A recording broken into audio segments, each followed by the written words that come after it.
성경 말씀 읽어드리겠습니다. 오늘 말씀은 에베소서 1장 17절부터 19절까지입니다.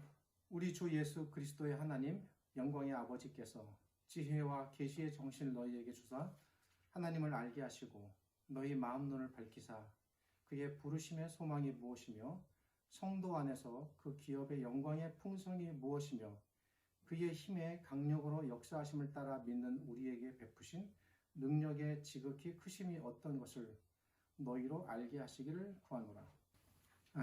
제가 설교를 하면서 처음에는 원고로 글로만 올리고 제 주변에 저를 아껴주시는 분들이 많아서 여러 가지 저에 대한 지적들이 많았습니다. 그러다가 이제 목소리로 좀 듣기를 원하신다고 하셔서 이제 하나님의 말씀을 이제 목소리로 이렇게 올려드리다가 이제 영상으로 또 설교를 전하게 돼서 또 영상을 올립니다. 이 영상을 올리다 보니까 예상치 않은 여러 가지 지적들이 또 나옵니다. 얼마 전 말씀드린 대로 옷이 그게 뭐냐, 양복을 입어야 되지 않겠냐는 저희 부모님의 말씀 때문에 양복을 입었는데 지난주까지 제가 원래 원고로 설교할 때 습관이 설교하면서도 또 오타가 발생이 되면은 그것을 제가 수정하는 것 때문에 볼펜을 드는 습관이 있었는데 저희 장모님께서 세상에 볼펜 들고 설교하는 목사가 어딨냐 말씀하셔서 오늘서부터 볼펜을 안 들기로 했습니다. 왜 또 볼펜을 안 들었지? 그것 때문에 또 이상하게 생각하시는 분들도 계실 듯하여 이렇게 가장 정상적인 모습으로 이제 설교를 하게 되었습니다. 우리는 사도 바울을 잘 압니다. 바울 사도께서는 사도가 되기 이전에 철저한 바리새인이었습니다. 율법 학자였으며 히브리 종교를 절대적으로 추종하는 유대인이었습니다. 한 가지 미리 말씀을 잠깐 드리고 설교를 이어가도록 하겠습니다. 지난 주일까지 언약을 중심으로 한 8편의 설교를 했는데 이제 그 부분을 어느 정도 마무리하고 이제 당분간 신약에 대한 말씀을 나누도록 하겠습니다. 신약을 나누다가 또 준비가 되는 대로 또 다음번 그런 식의 연속 설교를 하려고 합니다. 바울 사도는 당시 대스승 중 한 명이었던 가말리엘의 문화생으로서 자신이 가말리엘의 문화 중 한 사람이라는 사실에 대해 대단한 자부심을 가졌습니다. 그러니까 명문가의 가문에서 태어나 명문학자 밑에서 가장 촉망받는 그러한 후보생이었던 것입니다. 어려서부터 율법에 의해 생각하고 율법에 의해 판단하고 율법을 따라 행동할 정도로 완벽에 가까울 정도로 율법을 지켜낸 철저한 율법주의자였습니다. 아마도 그 시절 바울의 꿈은 언젠가 나도 우리 스승 가말리엘처럼 사람들의 존경을 받는 멋진 랍비, 그런 율법학자가 되는 거야. 그것이 그의 생각이었을 것입니다. 그런 바울에게 어느 날 예수라는 이름 없는 무명의 한 청년이 나타났습니다. 바울 자신은 그 예수라는 청년이 자신들이 평생을 배우고 익혀온, 그렇게 쌓아온 율법을 부정한다는 말을 들었습니다. 바울에게 율법적 이상과 세계관은 그의 전 사고의 틀을 형성했고 그의 삶의 방향을 규정지었습니다. 좀 심하게 표현드린다면 바울에게 율법이 없는 세상은 존재하지 않았습니다. 그런 바울에게 율법을 정면으로 반대하며 사람들을 반율법적 세계로 이끄는 예수라는 청년이 나타난 것입니다. 우리에게는 예수님께서 구주이시고 하나님이시지만 당시 유대인들, 히브리인들에게는 예수는 미치광이 청년이었으며 이단자에 불과했습니다. 바울에게 예수교는 이단이었고 사교였습니다.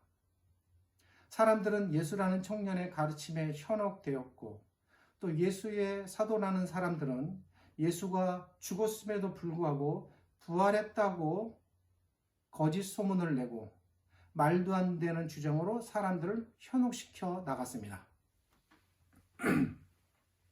그리고 그들의 말에 현혹되어 하루에도 수천의 사람들이 그 거짓 가르침에 빠져들어가는 현상을 보게 된 것입니다. 감당하기 힘들 정도로 순식간에 급격하게 그 죽은 예수 청년을 추종하는 무리들이 예루살렘 전 도시를 빠른 속도로 채워 나가기 시작했습니다. 유대인들의 입장에서는 시쳇말로 미치고 팔짝 뛸 노릇입니다. 예수 한 사람만 처형하면 문제가 해결되어 자기들이 만들어 놓은 질서대로 여전히 세상이 움직여 나갈 줄 알았는데, 그래서 여전히 자기들의 기득권을 유지할 수 있으리라 생각했는데, 예수가 처형되고 죽었음에도 불구하고 문제는 그가 살아있을 때보다 더 심각해졌다는 사실입니다. 그를 따르는 무리들이 더 기하급수적으로 불어났고, 전에는 한 명을 상대해야 됐다면 이제는 12명을 상대해야 하는 것입니다. 이 현장을 목격한 유대인 열정주의자들 중 한 사람이 있었는데 그가 바로 바울이었습니다. 물론 이전의 이름은 사울이었습니다. 누가 바울에게 지시하고 강요하기 전에 바울 스스로에게 이런 괴이한 현상이 용납되지 않았습니다. 비록 바울은 유대인 지도자들에 의해 파견되긴 하였지만 어찌 보면 그것은 형식적인 절차일 뿐, 그의 마음속은 누구의 강요에 따르지 않고 자기의 선택과 판단을 따라 자발적으로 이 괴 집단을 박멸하는 일에 앞장섰습니다. 바울은 유대인들이 집중적으로 거주하는 예루살렘을 중심으로 이단을 추종하는 무리들을 잡아들였고, 그들이 멀리 이스라엘 북쪽 경계 다메섹까지 퍼져 있다는 소식을 듣고 다메섹까지 원정을 가면서 이단의 무리들을 잡아들이고 처단하려고 하였습니다. 그 옛날 우리나라 조선 말기 순조 시대에 왕실과 세도가들이 예수교를 사교로 몰아 수많은 사람들을 자기들의 정치적 이익 때문에 가두고 핍박하고 죽인 것과 같은 그런 상황이 저 옛날 팔레스타인에서 벌어졌던 것입니다. 그런데 말입니다. 이런 바울의 핍박이 본격화되기 이전에 이미 이 핍박의 조짐은 일찌감치 일어나고 있었습니다. 첫 번째 핍박은 야고보 사도의 죽음으로부터 시작되었습니다. 당시 야고보를 죽인 헤롯 왕은 헤롯 대왕의 손자인 아그리파 1세였습니다. 우리가 애굽의 왕들을 모두 여러 사람이지만 통칭 다 바로라고 부르듯 그 바로의 각각의 이름들이 다 있습니다. 당시 이스라엘을 다스리던 왕들도 각각의 고유한 이름들이 있었지만 성경은 통칭 이들을 모두 헤롯이라고 부릅니다. 그래서 우리가 이 부분에 대해서 좀 혼동이 있습니다. 예수님 당시에 이스라엘을 다스리던 왕도 헤롯이고 세례 요한을 죽인 그 왕도 헤롯이고 그리고 야고보 사도를 죽인 이 왕도 헤롯입니다. 그런데 이들은 모두 각각 다른 헤롯들입니다. 그러니까 일반적인 명칭이 헤롯이고 각기 고유의 이름은 따로 있는 것입니다. 그 여러 헤롯들 중에 한 사람이 바로 야고보를 죽인 헤롯 아그리파 1세였습니다. 그렇다면 당시에 왜 이렇게 여러 명의 헤롯들이 존재했었는가? 이에 대해 알기 위해 잠시 당시 로마 정치 제도를 살펴보려고 합니다. 당시 로마는 지방의 정치 세력이 독자적으로 권력을 형성시켜 로마 정부에 대항하는 것을 사전에 차단하려는 그런 정치 절차를 펼쳐나갔습니다. 점령 국가들의 왕들의 세력을 약화시키려는 것입니다. 그렇게 하여 점령 국가들의 왕의 세력이 약화되면 자연스럽게 로마 황제의 왕권이 강화되고 그리고 필요에 따라 왕들이 문제를 일으키거나 마음에 들지 않으면 자기들이 원하는 왕을 새로 세워서 교체할 수도 있었습니다. 그런데 지방의 왕의 세력이 너무 강해지면 그런 일이 어려워지죠. 만약 그렇게 된다면 오히려 반란을 일으킬 수 있는 것입니다. 그러니까 그런 걸 차단하기 위해서 세력을 최소한으로 제한시키는 겁니다. 그렇게 효과적으로 다스리기 위해 지방 분권 제도를 시행하면서 동시에 지방 권력의 극대화를 막기 위한 제도로서 지방 왕들의 권력의 힘을 제한시켰습니다.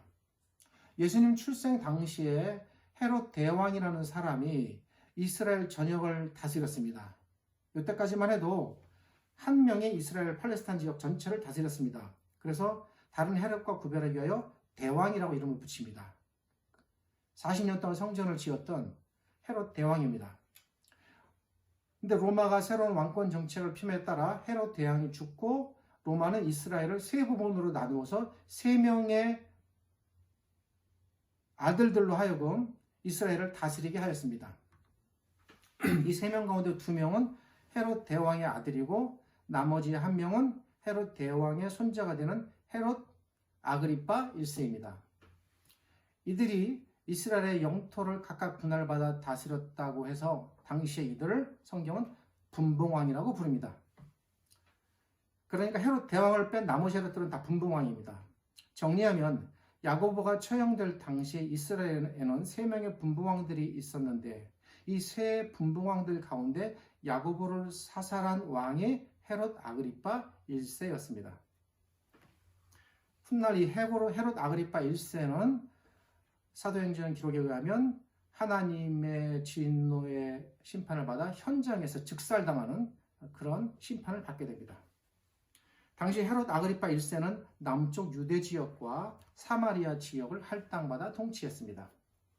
이 헤롯 아그리파 1세는 주 37년부터 44년까지 매우 짧은 기간입니다. 그 44년 그 무렵에 이가 하나님에 의해 죽임을 당하는 것입니다. 할당받은 자신의 영토를 통치하게 되는데 이 아그리파가 통치를 시작할 바로 그 무렵이 이게 중요합니다. 이 시점이 예수님께서 죽으시고 부활하시고 승천하신 직후 이제 막 사도들이 예루살렘을 중심으로 모여서 교회를 세우고 복음을 전파하며 하나님의 말씀이 막 흥황해지는 이 시기와 겹쳐집니다. 아그리파의 등장과 통치 시기가 초대교회의 생성과 성장의 시기와 일치했던 것입니다.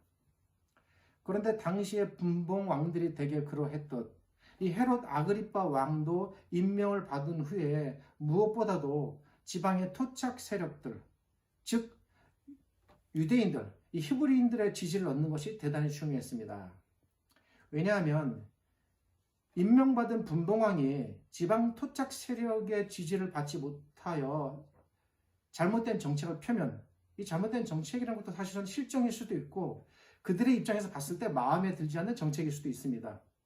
그렇게 되면 지방의 토착 세력들이 다른 우회 경로를 통하여 중앙의 로마 정부에 이 분봉왕의 실정을 보고하여 심지어 분봉왕이 로마 황제의 문책을 당하거나 심지어는 왕이 교체되는 일도 벌어졌습니다. 실제로 이 아그리파 1세는 이제 하나님의 죽임을 당했지만 그렇게 교체당한 다른 헤롯들이 있습니다. 이 헤롯 아그리파는 왕이 된 후에 무엇보다도 자신의 정치적 지위를 안정화시키는 것이 필요하다고 판단했습니다. 이 부분이 이제 사도행전의 기록과 일치되는 부분입니다. 이에 그는 유대 지역을 효과적으로 다스리기 위해 유대인들과 유대 종교자들의 환심을 살 필요가 있다고 판단한 것입니다. 그리하여 아그리파 왕은 유대인들이 원하는 게 뭘까? 지금 그들이 가장 뭐 해주면 기뻐할까? 이런 것들을 생각하게 되는 것입니다. 그래서 그 유대인들의 환심을 살 만한 일을 그가 이제 생각하여 행하게 됩니다. 아그리파 왕은 유대인들이 원하는 그것을 들어주기로 합니다. 그것은 다름 아닌 유대인들이 그렇게 싫어하고 적대시하는 그리스도인들을 처벌하는 것이었습니다. 헤롯 대왕 때만 해도 그리고 예수님께서 당대에 계실 때만 해도 유대인들에 대한 이스라엘 기독교인들에 대한 이런 처벌이 그렇게 드러나진 않았습니다. 아그리파 왕은 만일 자신이 앞장서서 그리스도인들을 처벌한다면 그것은 유대인들의 골칫거리를 해결해 주는 것이다 라고 판단했습니다. 그렇게 되면 그만큼 자신의 정치적 기반도 유대인 사회에서 든든히 다져나가질 것이다 라고 판단했을 것입니다. 그래서 아그리파 왕은 대표적인 본보기로 왜 그분이 야고보였는지는 사실 그거는 좀 정확하게 판단하기 어렵습니다만 사도들 중 한 사람을 처형하기로 합니다. 이 처형은 아무 재판이나 신문 과정 없이 오직 유대인들의 환심을 사기 위한 살인이었습니다. 최소한의 신문이나 법적 절차 없이 처형이 이루어졌습니다. 그 처형의 첫 번째 희생자가 바로 야고보 사도였습니다. 아그리빠의 행동은 여기서 멈추지 않습니다. 아마도 추측건데 아그리빠는 야고보를 처형하자 유대인들의 대단한 환호를 받았던 것 같습니다. 그 유대인들의 마음속에 이런 걸 생각해 볼 수 있습니다. 아, 이번 왕은 우리 마음에 꼭 드는 왕이야. 우리가 잘 지지해야 돼. 그것이 우리에게 좋아. 그들은 아마도 이리 생각했을 것입니다. 유대인들은 새로 부임한 왕을 칭찬하며 참 정치를 잘한다. 적극적으로 지지했을 것입니다. 아그리빠의 판단과 행동에 대한 상당한 칭찬과 아부가 이어졌을 것입니다. 시체말로 무수한 선물과 뇌물도 들어갔을 것입니다. 아마도 아그리빠는 어깨가 들썩거렸을 것입니다. 아, 이것 봐라. 사람 하나 죽였는데 이 정도야? 그렇다면 여기서 멈추지 말아야지. 더 세게 뭔가 한 방을 내가 보여줘야 돼. 아마 그는 그렇게 생각했을 것입니다. 그래서 아그리빠는 6월절 기간에 맞춰 유대인들을 위한 멋진 선물 이벤트 하나를 준비합니다. 그 6월절에는 팔레스타인 전역에서 유대인들이 다 모이니까 예루살렘 유대인뿐 아니라 전 지역 유대인들의 환심을 동시에 살 수 있는 아주 좋은 기회가 됩니다. 그 기회를 놓치지 않고 유대인들 전체에게 환심을 살 멋진 선물, 이벤트, 그것은 바로 베드로를 처형하는 것이었습니다. 아그리빠는 6월절에 베드로를 처형함으로써 유대인 전체로부터 더욱 열렬한 지지와 환호를 얻어내고자 했던 것입니다. 이에 아그리빠는 빈틈없이 준비하여 미리 베드로를 잡아두고 6월절 기간에 처형하기 위해서 준비했습니다. 그리고 간수들을 다 배치하고 경호하고 결코 빠져나가지 못하도록 그렇게 베드로를 구금시켜 두었습니다. 그 날짜에 맞춰 처형하려고 준비시킨 겁니다. 우리가 성경을 통해 알듯이 그러나 베드로는 하나님께서 보내신 천사의 극적인 도움으로 이 감옥에서부터 나오게 됩니다.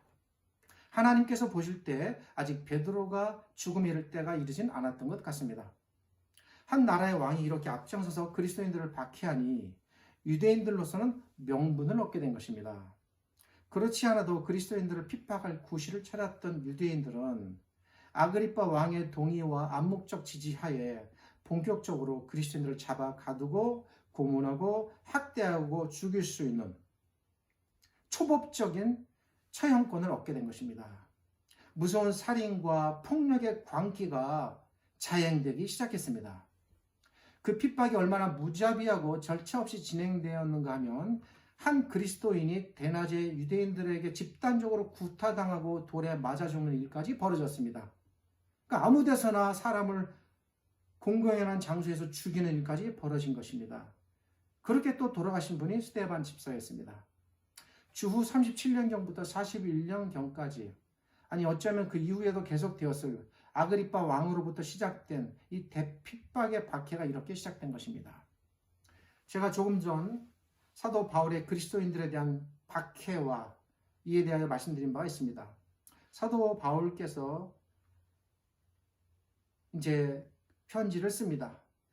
지난날 자신에 의해 자행된 그리스도인들에 대한 대대적이고도 본격적인 이 박해의 뒤에는 이런 정치적 상황이 있었던 것입니다. 유대인의 관심을 사기 위한 동기가 발단이 되어 시작된 그리스도인들에 대한 박해가 본격적으로 유대사회 전체로 퍼져나간 것입니다. 이렇게 되자 그리스도인들은 더 이상 예루살렘을 중심으로 그곳에만 모여서 예배할 수 없었습니다. 도망가야 했습니다.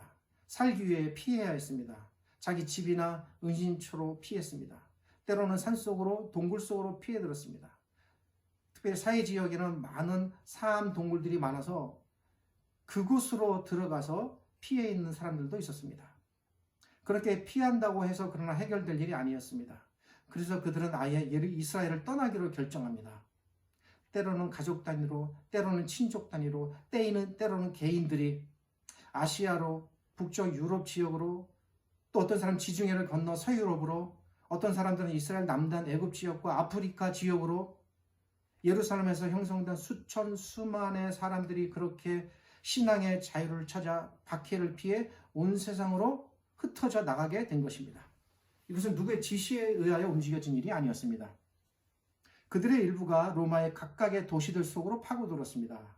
그렇게 해서 그들이 로마의 도시들 속으로 들어가 교회를 이루게 됩니다.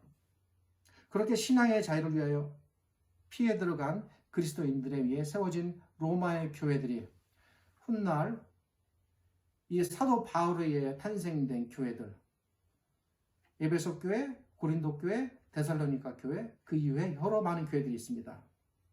여기서 역사의 아이러니라고 우리가 보겠는데, 그것은 역사의 아이러니라기보다는 하나님께서 계획하시고 이루신 하나님의 놀라운 구원의 역사 과정이라고 볼 수 있습니다.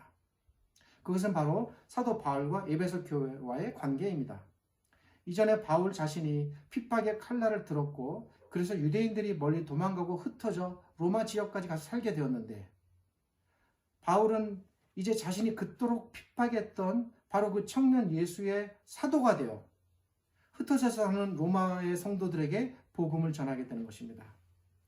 그리고 이제 바울의 손에는 지난날 들었던 핍박의 칼날이 아닌 복음의 책이 들려지게 되었습니다.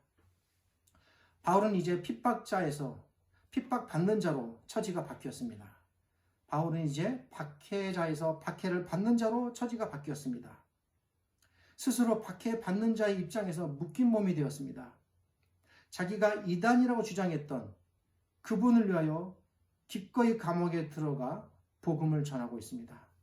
바로 그 감옥에 갇힌 몸으로 바울이 이제 복음의 붓을 들어 에베소 교회에게 그리스도에 대하여 전하고 있는 것입니다. 이렇게 바울이 전하는 복음, 바로 그 복음의 말씀이 본문입니다.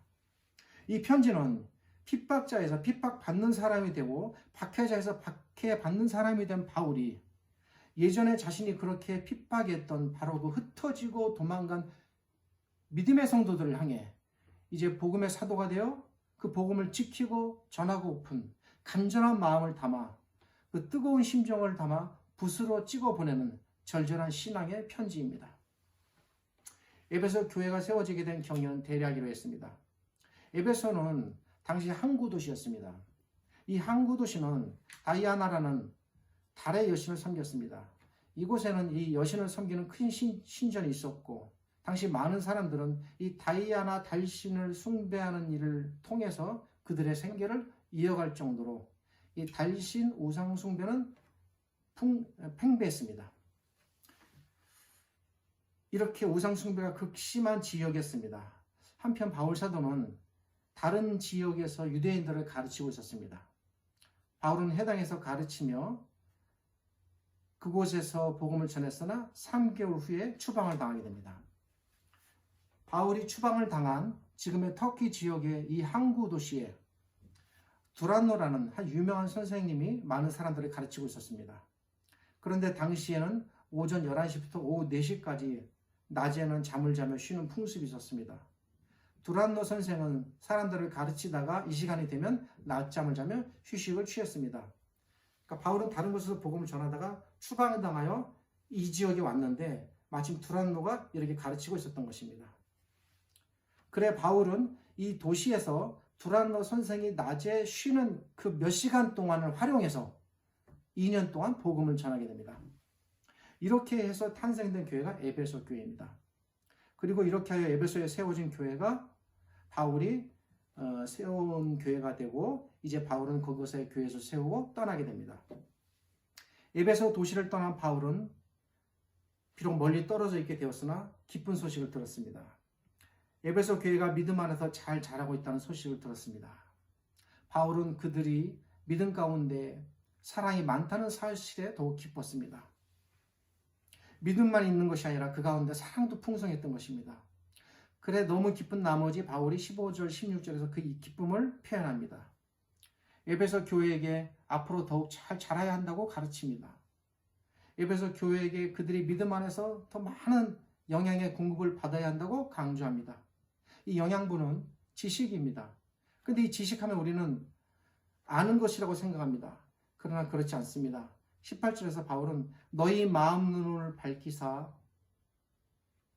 지금 그들의 눈이 어둡다는 말이 아니라 이것은 이미 그들의 눈이 밝아져 있습니다. 그들의 눈이 밝아졌다는 것은 에베소 교회가 예수 그리스도를 통해서 하나님의 말씀을 알 수 있는 이해력을 가졌다는 것을 의미합니다. 바울은 이것을 기초로 해서 에베소 교회가 더욱 튼튼하게 하나님의 말씀을 살피고 공부하고 배워야 한다고 가르치고 있습니다. 그렇다면 에베소 교회의 마음 눈을 이렇게 밝히신 하나님의 목적, 이유가 무엇일까? 그것은 부르심의 소망, 그것을 깨닫게 하시기 위함입니다. 우리 각자도 하나님의 자녀로 부르신 목적이 있듯이 당시 에베소 교회에도 부르신 목적이 있다라고 바울은 판단했습니다. 하나님께서 그들을 부르신 이 땅에서의 목적이 무엇인지 분명하게 알게 하기 원합니다. 그래서 이 땅에 살면서 언제나 자신에게 향하신 하나님의 목적과 뜻을 잘 깨달아 그것을 좇아 살기 원합니다. 우리가 하나님의 말씀을 통해 하나님을 보는 마음의 눈, 성경을 깨닫는 마음의 눈이 밝아지면 그 결과는 우리를 부르신 이 땅에서의 삶의 목적을 발견하게 되고 그것을 좇아 이루며 살게 된다는 것입니다. 둘째로 하나님께서는 에베소 교회에게 기업의 영광의 풍성함이 무엇인지를 알게 하시기 위하여 그들을 부르셨다고 말합니다. 마치 결혼을 앞둔 젊은 남녀가 기대감에 부풀어 결혼에 임하듯 성도가 하나님께서 주실 영광의 풍성함을 간절히 기대하고 그것을 바라보며 살라는 것입니다. 하나님께서 자기 자녀에게 주신 것은 하나님께서 그들에게 베푸신 능력이 얼마나 풍성하고 크신지를 알게 하시기 위함입니다. 하나님께서는 예수 그리스도를 살리심으로 그 능력으로 지금도 자기를 섬기는 자를 살피고 계십니다. 18절은 에베소 교회에 나타난 이런 하나님의 은혜의 목적이 무엇인지를 알려줍니다. 이것은 마치 우리에게 은혜를 베푸신 목적이 무엇인가를 깨닫게 하는 것과 같습니다. 너희 마음 눈을 밝히사 그의 부르심의 소망이 무엇이며 성도 안에서 그 기업의 영광의 풍성이 무엇이며 라고 말합니다. 이 말은 하나님의 부르심의 소망과 그 기업의 영광의 풍성함은 오직 하나님의 말씀으로만 가능하다는 것을 의미합니다. 또한 성령께서는 반드시 하나님의 말씀 안에서 하나님의 말씀을 통해서만 일하신다는 사실을 알려줍니다. 하나님의 말씀을 통해서만 우리는 소망을 얻을 수 있고 하나님의 말씀을 통해서만 하나님께서 주시는 그 거룩한 영광이 얼마나 광대하고 풍성한지를 깨닫게 됩니다. 그러기에 우리에게 하나님의 말씀은 생명과 같습니다. 너무 많이 들어온 말씀 소리라 익숙한 말이겠지만 분명합니다. 사람에게 물과 양식이 없으면 목숨을 보존할 수 없듯 하나님과 우리와의 관계에서 이 보이지 않는 생명은 오직 하나님의 말씀을 통해서만 살 수 있고 양육될 수 있습니다. 하나님의 말씀이 우리 영혼의 실제적인 양식이라는 것입니다. 하나님의 말씀으로 영적인 생명이 유지되고 하나님의 말씀으로 그 생명이 자라고 하나님의 말씀으로 생명이 건강해지고 하나님의 말씀으로 병든 영혼이 치유되고 회복됩니다. 그러기에 우리 성도의 영적인 생명은 오직 이 하나님의 말씀으로부터만 나온다는 사실을 언제나 잊으면 안 되겠습니다. 그런데 이 말씀을 어떤 방식으로 섭취하는가 이 부분들에 대해서 좀 생각해 보려고 합니다. 하나님의 말씀으로 우리의 생명이 힘으롭고 자란다는 것은 절로 되는 것인가? 하나님의 말씀을 많이 읽는 것으로 가능할까? 성경을 1년에 한 몇 차례 읽고 또 하루에 반복해서 읽고 훌륭한 일이지만 그렇게 읽는 행위로 자동적으로 섭취되는 것인가? 하나님의 말씀을 설교나 기타 여러 가지 방식으로 반복해서 들으면 우리는 영적으로 양식을 섭취하는 것이고 자라는가? 우리의 영적인 생명이 건강해지는가? 기계적인 생각입니다. 하나님의 말씀으로 우리의 영적인 생명이 유지되고 자란다는 것은 저 개인적인 경험이나 이 느낌으로 또 깨달음으로 볼 때도 하나님의 말씀에 대한 부단한 노력과 정성을 통해 그리고 그것도 눈에 보이지 않을 정도로 아주 조금씩 미흡하게 나타납니다. 상당한 시간과 애씀과 많은 과정들이 소요됩니다. 하나님의 말씀에 심혈을 기울여 마음의 정성을 쏟아야 합니다. 옛 학자들은 경전을 공부함에 있어 때로는 한 문장의 의미를 깨닫기 위해 수백 번을 반복하였습니다. 그렇게 읽고 묵상하여 마침내 뜻을 터득해냈습니다. 그리고 그들은 그렇게 터득해낸 바를 힘을 다해 실천하고 가르치기를 다했습니다. 그런 분들이 계셨습니다. 그 원하는 깨달음에 도달하지 못하면 음식 먹기를 거절하며 자세를 흐트러뜨리지 아니하고 읽고 또 읽으며 깨달으실 때까지 다음 책장을 넘기지 않았다고 합니다.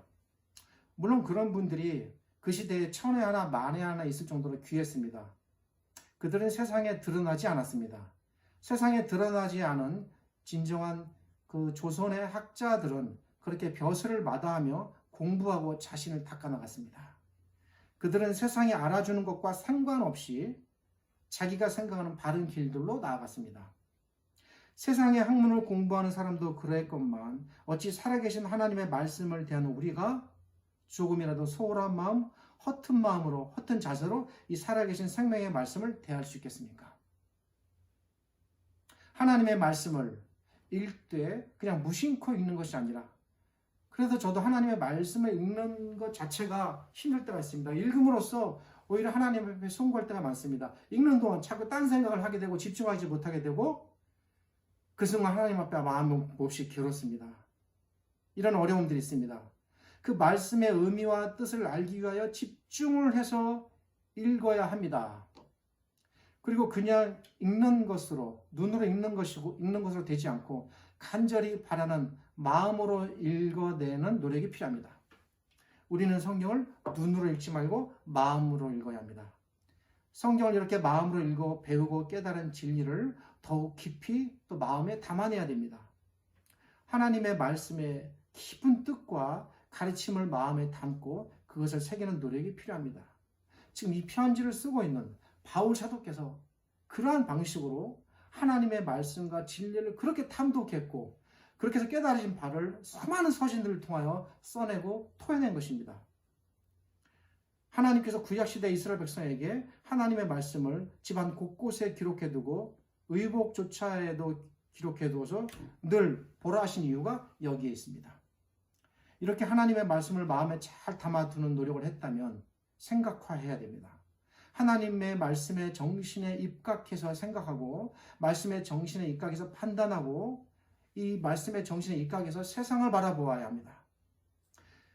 하나님의 말씀의 기준에서 이 세상이 어떻게 돌아가는가를 볼 수 있어야 합니다. 이렇게 하나님의 말씀이 나의 생각을 바꾸고 진행시키고 변화시키면 그렇게 한 후에 이 하나님의 말씀에 의하여 행하려는 간절한 노력이 필요합니다. 결코 하나님의 말씀의 열매는 하루아침에 맺혀지는 것이 아닙니다. 이 관심을 기울인다는 것은 그냥 관심을 두는 정도가 아닙니다. 온 마음을 다해 성심을 다해 마음을 쏟아 부어야 합니다.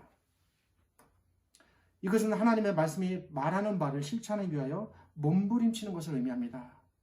그리하여서 삶 속에서 하나님의 말씀이 마침내는 우리 주님께서 그렇게 강조하시고 원하시고 가르치셨던 바대로 열매로 결실로 이어지도록 부지런히 애쓰고 또 힘써야 합니다. 그러니까 하나님의 말씀을 읽고 열매가 나타난다? 그러지 않는 것입니다. 읽고 열매가 나타나기까지의 이어지는 보이지 아니하는 부단한 투쟁과 과정이 있는 것입니다. 하나님의 말씀으로 우리의 영적인 생명이 유지되고 자란다는 것은 이런 모든 일련의 과정들을 통하여 이루어집니다. 우리가 성경을 읽을 때 이렇게 읽어야 비로소 우리는 성경을 읽었다라고 말할 수 있습니다. 우리가 하나님의 말씀을 통해 우리가 자란다는 말이 결코 기계적으로 성경을 읽으면 자동으로 자란다는 것은 아닐 것입니다. 한 줄이라도 집중해서 그 의미를 터득하여 읽어내고 따른다면 자신에게 말씀드리건대 만 가지 책을 읽는 것보다 훌륭한 일일 것입니다. 그러므로 우리는 하나님의 계시의 풍성함을 알기 위해서 하나님의 말씀을 부지런히 배우고 이 말씀을 조명하시는 성령님의 도우심을 입읍시다. 바울의 이러한 깨달음이 에베소 교회 전체에게 있기를 그는 원했던 것입니다. 하나님께서는 이 본문을 통해서 지금도 이 글을 대하는 모든 그분의 자녀들이 하나님을 아는 이 풍성한 지식으로 자라기를 간절히 원하십니다. 우리가 이 땅에서 하나님의 뜻을 바로 행하고 그분의 풍성한 복을 누리는 길은 오직 그분을 얼마나 알고 깨닫느냐에 달려 있습니다. 알면 행할 수 있습니다. 하나님을 보다 많이 이해하고 그분의 뜻에 전적으로 순종할 수 있습니다. 그만큼 우리의 삶은 제가 자신 있게 말씀드리건대 풍요로워집니다. 우리의 진정한 모든 자유와 풍성함과 복은 오직 하나님의 말씀으로부터만 나옵니다. 기도하겠습니다. 거룩하신 아버지 하나님 감사합니다. 하나님의 말씀이 어떻게 우리에게 진정한 생명이고 양식인가를 오늘 살펴보았습니다. 곁에 늘 하나님의 말씀이 우리 곁에 머물러 있지만 우리 곁에 늘 머물러 있는 이 하나님의 말씀이 진정 우리에게 생명이 되고 양식이 되는 길은 때로는 참으로 멀고도 험함을 깨닫습니다. 쉽게 하나님의 말씀을 가볍게 여겨 그저 독서하듯 읽어내는 악습을 버리고 한 줄 한 줄 집중하여 읽고 그것을 통하여 말씀하신 하나님의 음성을 듣고 깨달아 전심을 다하여 이 땅에서 하나님의 말씀과 가르침의 빛을 쫓아 살아가는 신실한 거룩한 백성, 우리 예수님께서 찾으시는 그 의인의 백성들이 저희 모두 되게 하여 주시옵소서. 지금은 우리 주님 예수 그리스도의 은혜와 저희를 지극히 사랑하시는 아버지 하나님의 크신 사랑과 오늘도 이 말씀으로 위로하시고 깨닫게 하시는 성령 하나님의 함께 하심이 날마다 하나님의 말씀을 읽고 그 말씀으로 힘입어 살아가는 이 땅의 모든 주님의 자녀들, 백성들, 성도들 위해 영원토록 함께 하시기를 주님의 이름으로 축원하옵나이다. 아멘.